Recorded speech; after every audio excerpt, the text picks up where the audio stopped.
the draft. It's the Green Bay Packers. You see Kevin King at the top of the board. Malachi Dupree, the wide receiver, in the 7th round as well. Bucky, who was your best pick on the Packers? Josh Jones. Josh Jones, the safety from North Carolina State, is the best pick to me because you get an opportunity Picking to a put member him. of the Wolfpack, by the way, it's tough. Bucky. I mean, seeing all that red, the S on the helmet, it's a little much. But this is a terrific athlete, a guy that's very versatile in his approach and the way that he plays. He can play in the box. He can cover in the middle of the field. They lost a really good player in Micah Hyde. They needed someone that could give him that versatility in the back end and also play in between the hashes. When you pair Josh Jones with Clinton-Dix, I think this is a tight secondary. I would expect him to make a move and really supplant Morgan Burnett by the end of the season. I mean, last memory we have of this team is giving up almost 400 yards in the NFC Championship game to the Falcons, 4 touchdowns as well. They need all the help in the secondary they can get based on the last time we saw him on the field, Elliot. I agree. You know, and Bucky's been so glowing on these picks. I felt the need to be the negative Nancy counterbalance. Not on this, man. This team needed secondary, and you know what you hope for, I think, as a GM, and Bucky, I know you can speak to this, is to be in that one spot in the universe where BPA meets need, right? It so rarely happens, and so I loved what the Packers did with both of these picks. I'm talking about King, the picker that they took at the 33rd overall.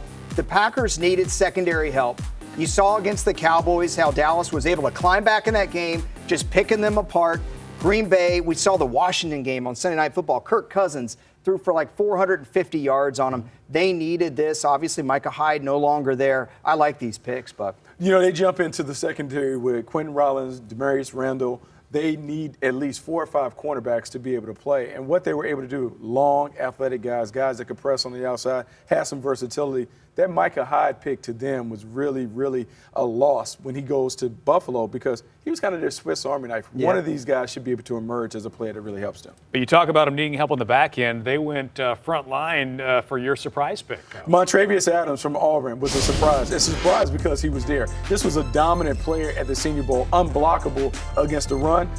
The Packers, as much as we talk about their ability or inability to stop the pass, you got to be able to stop the run so you can force and dictate terms. You want people in 2nd and 3rd and long. Montravius Adams gives them that stout run stopper. He's immovable off the point. He has a little ability to push the pocket on passing down.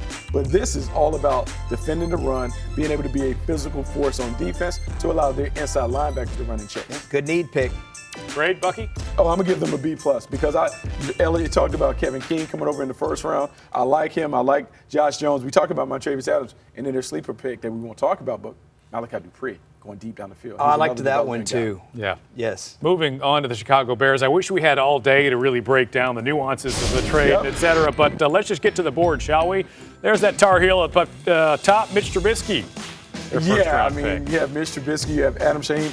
When I look at the Chicago Bears, the one thing that stands out, they took a lot of gambles on small school guys, and that's uncommon in today's game. You can find a player here and there from a small school, but to invest your whole draft in a small school guy, 3 out of the 5 that we see. That is a big gamble, particularly for a team that was, 3 and 13? So we got all these small school guys coming out. But because of that, their best pick may be one of those small school standouts coming out of Ashland, Adam Shaheen. This is a big physical tight end. I got that handheld video. Bears fans from yesteryear will maybe liken this guy to Mike Dicker because he's kind of a rugged player, a guy that catches the ball, dominates with his size, speed, and frame. He could be a guy that over the middle of the field, he really expands the strike zone for Mike Glennon and also Mr. Trubisky. Whoever it might be. Boy, some of these crowds in this B-roll looks like when I went to Navarro College my freshman year. Same deal. You know, the only thing I'd ask you here, Bucky, and I don't dislike the pick, but the jump in competition. Oh, it's significant. Is it a concern for you? I mean, yes. As a former scout, how do you balance that? Supreme talent, huge leap in competition, because this is a high pick. I mean, it's a high pick for a small school guy. Typically, when you look at guys, they need to be able to dominate on a small school level, and then you're hoping it may take a year or two for them to transition. But we're talking about playing against the best of the best, and how long will it take? And the fact they took 3 guys that played at a lower level of competition, maybe the Bears know something that the rest of the league doesn't know. Well, that alludes to our surprise pick. Let's talk about the elephant in the room, or the Tar Heel, as it were. Them trading up to move one spot higher and take Mitch Trubisky. Mitch Trubisky, on the surface, I understand why they wanted a franchise quarterback of the future, but then when you look at the way the dominoes fell, why would they expend the 2nd overall pick on a quarterback when you paid Mike Glennon to be your bridge quarterback? Look, Mitch Trubisky played 13 games. He flashed a lot in North Carolina. But I would say I wasn't convinced that he was the best quarterback in this draft class. They, after in the presser, Ryan Pace talked about, he exhibits all the qualities to get us to the championship game. I'm going to have to see, because I didn't see it in North Carolina. To give up what they gave up to get him, once again, maybe the Bears know something that we don't know. I'm right there with you. I'm not into the whole overpaying for a quarterback. You don't want to look for a quarterback when you're desperate. It's the worst position to be in. Like shopping when you're hungry. Yeah, absolutely. That's what I was thinking. Yeah, you trade at one spot, you end up getting a double cheeseburger with bacon. That's what happens. You know what? Why not stay put where you are?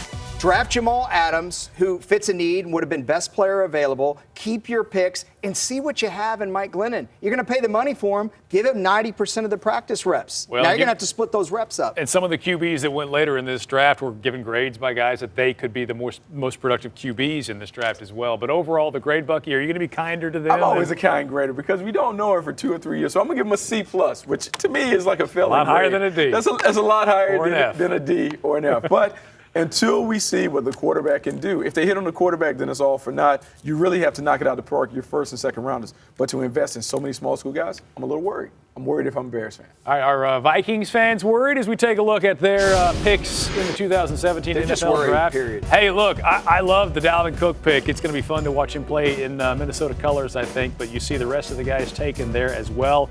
Bucky, best overall pick. Man, let's forget about whether we're playing real football, but from a fantasy perspective, you should be excited about Dalvin Cook coming over. I know they expended money to get Latavius Murray, but I don't think he's going to be the starter long. This guy right here is electric. A mix of Jamal Charles and Shady McCoy. He is terrific with the ball in his hands. He can catch the ball out the backfield. And as this offense transitions to an offense that is built around Sam Bradford, this is going to work because they're using more West Coast flavor. He's going to be a big-time player. He's a gamer, too. I mean, he shows up when the lights are on. He needs to average more than 3.2 yards a carry to help this rushing attack.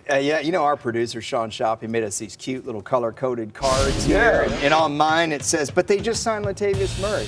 If Latavius Murray keeps Dalvin Cook from carrying the football in Minnesota, I don't see that happening. I'll buy you lunch. I think the Vikings clearly addressed a need. They did it more than just here. They drafted that center as well at 70th overall. Bucky, I don't know what you thought about that pick, but they definitely want to run the rock, make things easier on Sam Bradford. Oh, by the way, they already have the good defense to couple with it. And they added another player on defense, Bucky, and what was your surprise pick? I'm surprised. Ben Gideon from Michigan. Not that he's not a good player. I'm just kind of surprised because this defense to me is loaded. I know they lost Chad Greenway. I'm just trying to figure out where we're going to play Ben Gideon. You have Eric Kendricks in there, who is a monster, a guy that sucks up a lot of the running backs and carries that go up in there. He's a terrific player. This guy's a tackle machine. Physical, tough. How Mike Zimmer elects to fit him in, I'm just curious to see how it works out.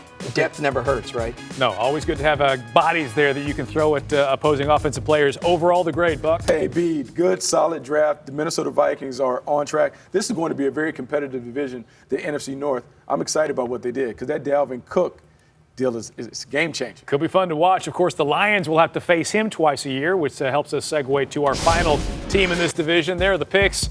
You see Jared Davis, the linebacker, and Gator doubled up on the Gators. Yeah, hey, a little Brad Kaya sighting in the 6th round as well. Overall, the best pick, Buck. Jared Davis. Jared Davis is someone who I didn't thought got enough attention in this process. He is a head knocker, a slobber knocker. They haven't had a dominant linebacker in a while. You think about the days of Chris Spielman being able to man in between the tackles. This is a guy that is physical. He's rugged. He's blue collar. Everybody in the Motor City is going to love what Jared Davis brings to the field. All right, so if Davis is your favorite overall pick, what's your surprise pick? Surprise pick is Tease Tabor from Florida, also a Gator. This is a guy that early in the process, many speculated would be a first-round pick. He's a talented guy. He's long, he's lean. He kind of reminds me a little bit of Nami Ashmore when you watch him on the hoof.